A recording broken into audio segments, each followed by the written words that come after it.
Yun-Jin Lee. Resilient and ambitious, Yun-Jin was born into a life of hardship, finding success in the music industry after years of effort and self-sacrifice. As a child, Yun-Jin was fascinated by sound mimicking drums and hitting keys on the piano. When she turned 10, however, she lost her instruments. Her family was heavily in debt and did not make the payments in time. Creditors took everything they owned, including the house. Yun-Jin held her 4-year-old sister tightly as she cried. They moved to a windowless 2-bedroom basement. Since her parents worked day and night to pay their debt, Yun-Jin became her sister's caretaker. Every night she sang until they both fell asleep.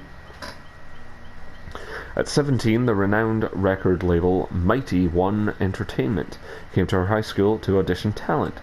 She was rejected as an idol trainee, but obtained an unpaid internship at the studio.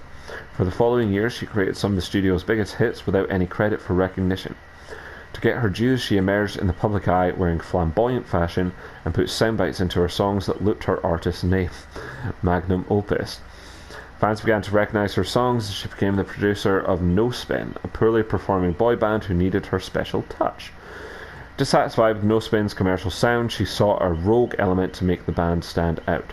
Through her contacts in talent shows, she found the edgy, raw sound of Ji-woon Hak. She relaunched No Spin with Ji-woon as its newest member. Within hours, their first video was a viral sensation. Their success cemented Yun-Jin's reputation as a shrewd producer. Adjourned in high fashion to attend luxurious events, Yun-Jin's harsh, impoverished childhood seemed far behind her. She moved into a penthouse and dined with socialites in skyline restaurants and breathtaking views of Seoul. The success of the first album broke records, setting the bar high for No Spin's second. As they were recording new tracks, the fire alarm suddenly blared. Concerned for her safety, Yun-Jin hurried to evacuate the building and left the dallying staff behind. Only when she bolted out into the streets that she realized No Spin was nowhere amongst the coughing crowd. A Goliath of flames engulfed the building, slowly tamed by the steady streams of fire hoses. All members of No Spin perished in the fire except one, Ji-woon. The album was ruined, the band was over, she would be shelved while Ji-woon would rot away as an instructor for idol trainees, but she refused to be a victim who watched helplessly as vultures swooped in to take what was hers. Unknown to Mighty One Entertainment, she created new tracks to relaunch Ji-woon's career. She pushed him to tap into his grief and create a song exploring the pangs of sudden loss. The music video showed Ji-woon saying goodbye to each member of No Spin. Jesus, okay. Yun-Jin cleverly launched the song under Ji-woon's newly adopted stage name, The Trickster. He would embody both fear and awe like the legendary Dokkaebi spirits. Ji-woon's song was a global phenomenon, its universal themes of grief and guilt resonating internationally. Together, Yun-Jin and The Trickster toured the world. Success greeted them on every shore, yet disturbingly, so did a series of eccentric murders. This connection unsettled Yun-Jin as she noticed that the tour dates coincided with the victim's time of death. She was weary after the loss of No Spin, anxious to preserve her artist, so she increased The Trickster's security detail. What if the serial killer was an unhinged fan fixated on The Trickster, inspired by the artist's morbid songs? Returning to Seoul, Yun-Jin worked with Ji-woon on his new material. When she entered the studio at the brink of dawn, she was surprised to see Ji-woon already there. He seemed exhausted, like he had worked all night.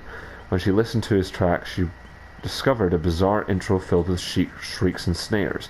It was too experimental for her taste. A week later, another death was reported. The body showed traces of torture and was arranged in the same flamboyant style as the previous murders. This time, diamond cufflinks gouged into the victim's eyes. The following day, the victim was on every television channel. A video from the victim's social media showed her squealing, surprised when her boyfriend handed her a heart-shaped birthday cake. Yun-Jin's stomach turned, that voice so familiar, and yet she had never met the victim. The next morning, her heart froze when she listened to The Trickster's opening track. The shrieks in his song matched the victim's squeal. Did he sample the victim's birthday video? No, that was impossible. He had recorded the song before the murder was reported.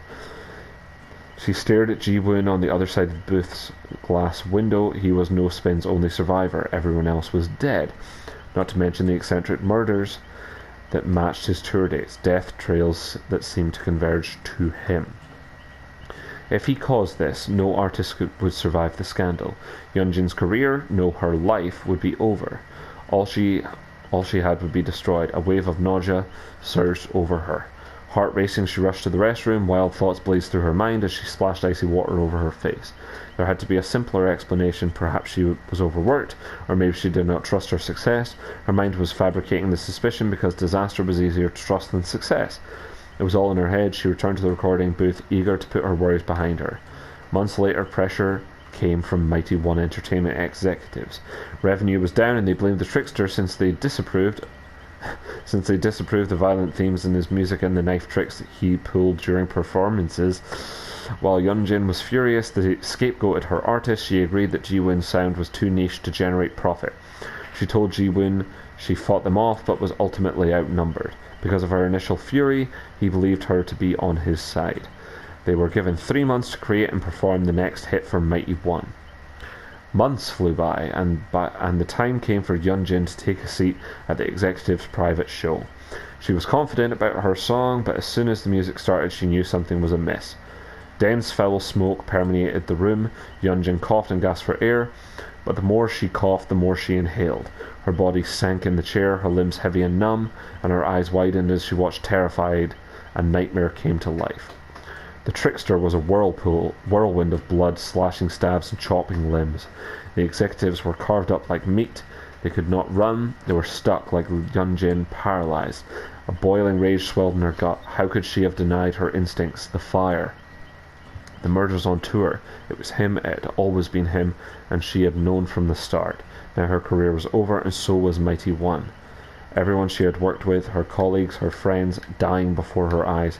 Everything she had taken from her once more. No, she would not let him. He would pay. He would know her suffering. Suddenly dark coils of black fog rose from the ground, and she was somewhere else. Bright lights flashed and blinded her. A spotlight found her in the darkness. Then a crowd erupted, chanting her name. Magnum opus, magnum opus. She smiled and welcomed the darkness within.